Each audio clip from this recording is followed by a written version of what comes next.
سلام عليكم. لا تلفي ولا تحتاري، النهارده عامله لكم 5 افكار لللانش بوكس. طبعا ده ايه؟ ده البسطرمه الاقتصادي اللي انا كنت منزله لكم الفيديو بتاعها.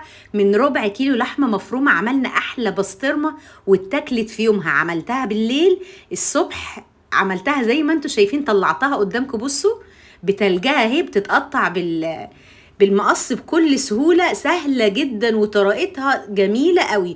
هتعجبكم قوي، هتدعولي. يلا بينا. اول فكرة معانا، هنجيب بقى البسطرمة الجميلة بتاعتنا، هنقطعها زي ما انتم شايفين كده بالمقص. ايوه. هنحطها فين بقى؟ هنحطها في الطاسة بتاعتنا اللذيذة. شايفين بتتقص ازاي؟ انسي. هنعمل شوية بسطرمة تجنن. طبعا هنعمل البيض بالبسطرمة، الوصفة الأولى، وصفة المصرية المعتادة بتاعتنا الجميلة. بسرعة بسرعة كده، آخر ربع ساعة بلبس العيال وجري.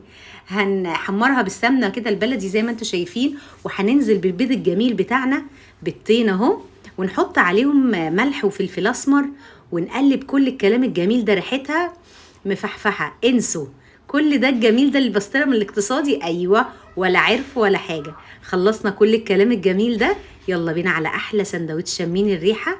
انسي حاجة كده تجنن. يلا بينا نحشي السندوتش بتاعنا، وقطعنا جنبه خيار كده جميل ولذيذ جدا، سهل، ووصفة سهلة وسريعة، ما خدتش 10 دقايق. بسطرمة دي ولا مش بسطرمة يا متعلمين يا بتوع المدارس؟ حاجة كده جميلة. يلا بينا بقى أول وصفة، حطيناها طبعا في اللانش بوكس بتاعنا. وصفة سهلة وبسرعة كده وخفيفة وجري كده. حطينا الخيار بتاعنا اللذيذ في العلبة الصغنونة دي، كانت علبة طحينة كده، وغسلتها وشلتها طبعا، قلت تنفع اللانش بوكس بتاع الولاد. وبلحتين كده حلوين. يلا بينا على الوصفة التانية. كان عندنا قطعتين بانيه كده، انا متبلاهم بروزماري وملح وفلفل اسمر وبصل، وقطعنا كل الكلام الجميل ده وحطيته في الفريزر وسبتها كده، قلت يعني الوقت عوزة. طلعتهم اهو رفعوا. هنقطعهم قطع صغيرة زي ما انتوا شايفين كده. هنعمل ايه؟ هنعمل شاورما فراخ زي ما انتوا شايفين، حاجة كده جميلة وخفيفة، ما تاخدش 3 دقايق بالظبط على النار. جبنا الجريل بتاعنا او الطاسة بتاعتنا، حطينا عليها المادة الدهنية معلقة زيت، وهنشوح كل الكلام ده. طبعا احنا حاطين عليها زعتر وروزماري اللي هو الفريش ده، قطعته وحطيته طبعا في الفريزر قبل ما تبلته يعني. انا بحب اطلع الحاجه كده تبقى ليها نكهه وريحه جميله جدا. وحطيت معلقه صويا صوص، اختياري طبعا براحتك، مش عايزه خلاص. هنشوح كل الكلام الجميل ده زي ما انتوا شايفين. شويه بقدونس كده بقى علشان ايه؟ يبقى الطعامه اكتملت. يلا بينا بقى نجيب الساندوتش بتاعنا ونحطه. شايفين؟ طبعا معانا الكاتشب، بس طبعا انا مش هحطه على الوش، خايفه يبهدلي الساندوتش ويتبل. فانا هسيبه على جنب كده، ساعه لما الولاد ياكلوا بقى يحطوا براحتهم، اللي عايز بقى اختياري. زي ما انتوا شايفين، وصفه سهله ولذيذه وخفيفه. اللي عندك اختاري الفكره اللي تناسبك واللي عندك في التلاجة. انا بطلع لك شويه افكار من التلاجة، اعملي اللي يناسبك، وحاجه كده ايه تدلعي العيال اول اسبوع. كفايه بقى جبنه وحلاوه، زهقتوا العيال. يلا بينا الوصفة التالتة. هنجيب بقى الخيار، هنقطعه قطع كده، وطماطمية، نص طماطمية صغيرة. طبعا دي ربع خياراية قطعتها قطع صغير كده بسرعة على السريع. طبعا طول النهار عمالة الف بقى واصحي ده وده يسيبني، وعقبال ما البس ده التاني ينام. مش قادرة اوصف لكم اللي انا فيه. فبسرعة بسرعة عملت الفكرة الجميلة السهلة دي. هنجيب معلقة الجبنة البيضة بتاعتنا، جبنه ناشفه، الجبنه اللي عندك في التلاجة حطيها، وشويه زيت زيتون وشويه كمون كده، ونقلب كل الكلام الجميل. شايفين؟ سهله جدا، وصفه رائعه. يلا بينا بقى بسرعه. هنجيب الساندوتش بتاعنا، هنحط كل الكلام الجميل ده. شايفين؟ حاجه كده تجنن. انا بقى بموت في الساندوتش ده، حاجه خفيفه ولذيذه وجميله.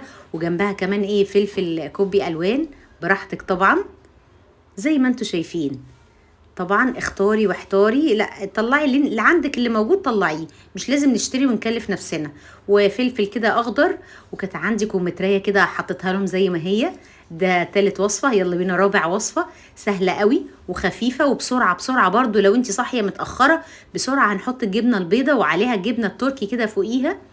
يا سلام لو عندك طماطميه ترانشات كده، تبقى تحفه، خفيفه ولذيذه، والولاد بياكلوها بيحبوها جدا. شايفين؟ وصفة جميلة ولذيذة وتغيير. اخرجي خارج الصندوق شوية. يلا بينا بقى نحط معاها خياراية مقطعينها كده، وكمان جوافية زي ما انتوا شايفين كده.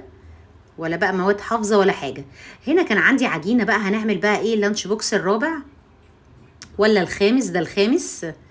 قليناه وعملناه قطع كده طويله كده زي الكفته، وقطع المدوره دي بتاعت الفلافل بتاعتنا او الطعميه حسب ما انتوا بتحبوا. هنقطعها كده ونحطها جميله جدا. يا سلام لو عندك مايونيز كمان، ياه حلوه قوي. طحينه طبعا، بس انا ما فيش الكلام ده على الصبح. جبت واحده مايونيزه وحطيتها كده بسرعه بسرعه بسرعه. كل دي افكار جميله وسهله. وطماطميه معاها كمان برضو اختياري، مش عايزه طماطم بلاش، ممكن تحطيها في علبه صغيره لوحدها عشان ما تبلش الساندوتش. ومعاها كوكيز كده او بسكوت او اي حاجه حلوه معاكي. طبعا انا بديهم افكار من البيت، انا ما اشتريتش حاجه زي ما انتوا شايفين اهو. اختاري اللي انت عايزاه، وصفات جميله وشويه فشار اهو، ولا شيبسي ولا مواد حافظه ولا الكلام ده كله. بحبكم كتير جدا. يا ريت تشتركوا بقى في القناه وتدعموني وتختاروا اي حاجه كده وتدعوا لي. كل سنه وانتم طيبين. 3 وصفات 5 وصفات اهو، اختاروا اللي انتوا عايزينه. بحبكم كتير جدا. يا رب تعجبكم وصفاتي. استنوا الجزء التاني، عامله لكم قنبله، حاجه كده خارج الصندوق. يلا سلام عليكم.